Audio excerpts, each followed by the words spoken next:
тете белектей балаңа асыл мурас ата мекен алдыға қармап желектей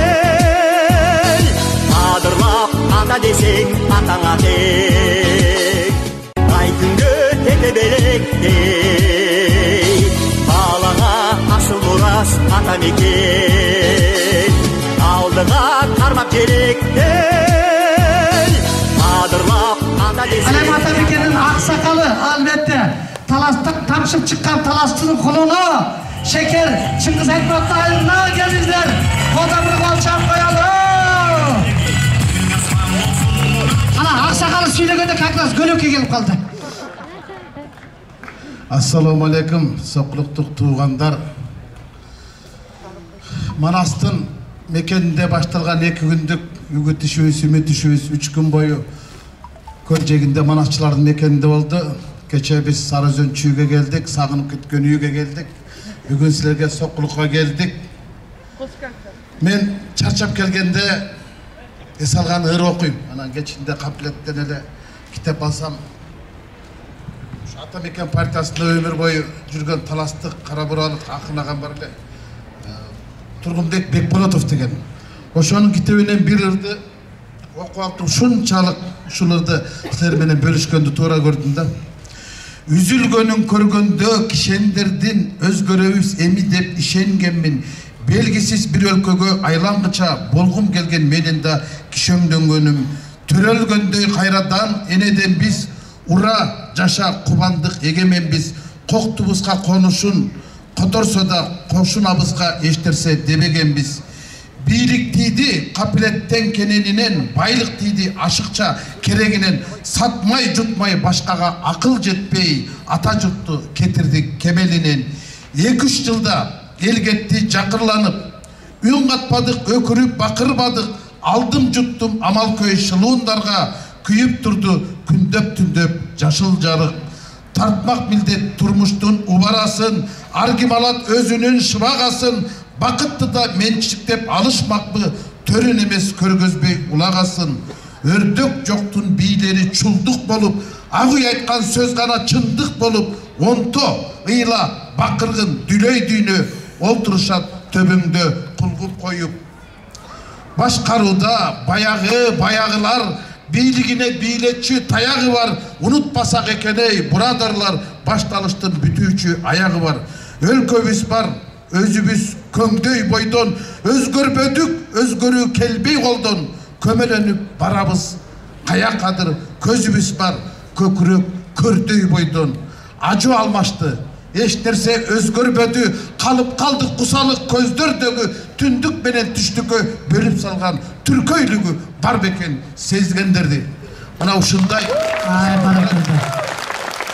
бүгүнкү күндүн өңгү дөңгү саясатын 10 куплет ырга батырып кеткен экен да. Биздин үгүт иштерибизге, үмүт иштерибизге булардын кыжыр келип баштады. Бут тозулар башталды, баягы эле кугунту кайра башталды да. Таласта банерист айырып салды ондай. Кече Караконго барсак, айып салды. Biz bir kafede joluguşуу өткөрдүк эле 300-400 киши менен. Биз кетер менен 2 саатка жетпей келип туруп, сен ата мекенчилерге эмне үчүн 50 киши эмес, мынча кишини батырдың деп туруп, анан кийин штраф салды. Аны тимеле жардана кеп кылып, шаардарды кеп кылып, кече Акит преске жөнөттүрүптүр. Өткөндө курултай өткөрсөк, көрдүңүздөр, ошо ачык аспан алдында өткөрдүк. Эми булар эмне шылтып отурат келсек, ноондай жерде бир көк чеп тебелеп калган экен, ошого 13 000 сом айып салды. Мына жанарды каратып туруп колунда протокол жазып берди. Мына бийликтин бизге болгон мамилеси. Анан биз оппозиция деп айтсак болобу? Анда силер оппозицияны шайлагыла же коррупцияны шайлагыла 4 күндө. Мына оппозиция менен коррупциянын күрөшү, чындык менен байлыктын күрөшү. Алардан биздин эмне айырмабыз бар? Артыбызда келе турган партиялар пара берет, а биз пара беребиз. Ошентип шеберенден алдыңарга келдик. Силердин сокулуктардын добушун карызга сурап келдик. Биз силерге үмүт этип келдик, биз силерге үгүт менен келдик. Элвираны эмне үчүн бийлик bunun кадыры калыңдап кеткенден, урматы узарып кеткенден коркуп, ушул сокулуктан тетиги кимдерди гана койгон жок. Мурунку губернатору, министрлери, депутаттары, акимдери, замакимдери бардыгын койду. Эптеп эле Элвиранын добушун азайтыш үчүн, Элвиранын эл алдындагы баркын басаңдатыш үчүн коюп атат. А бирок Биз билебиз да, ак менен караны. Туурабы? Элвираны силер шайлайсыңар да. Жанагы элитаны жайлайсыңар да. Ошол эле. Же элитаны эмес, Элвираны шайлаш керек деп арасында аны өзүңөр чечесиз экен. Бирок азыркы күндө ачык эле айтып коеюн, жана байлардын балдары бизде болуп келе албайт. Байлардын баксылар келе алат. Азыр добуш көтөрүлүп атат, туурабы? 2000ден, 3000ден, 4000ден күнүгө көтөрүп атат. Доллардын курсу да мынча көтөрүлбөйт. Жашоодагы да мынча көтөрүлбөйт. Азыр 5000ден ашып кетти ар бир добуш. Ошондуктан урматтуу сокурлуктар, азыр биз акчага алдансак, анда келечек алдатат. Анда бизди тарыхта кечирбейт, анда бизди арбактарда кечирбейт. Азыркыдай күрөш болбойт. Азыр финал. Бул чындык менен байлыктын, аюу менен акчанын күрөшүнүн финалы болот. Баягы кыргыздын жакшы сөзү бар эмеспи? Зордо ачкан гүлдүн жыты жок, же моюндан байлаган ит ууга жарбайт дейт. Биз кыргыздар көргөнбүз да, алга Кыргызстандын эмне болгонун, артка Кыргызстан болгонун, ак жолдун кара жол болгонун.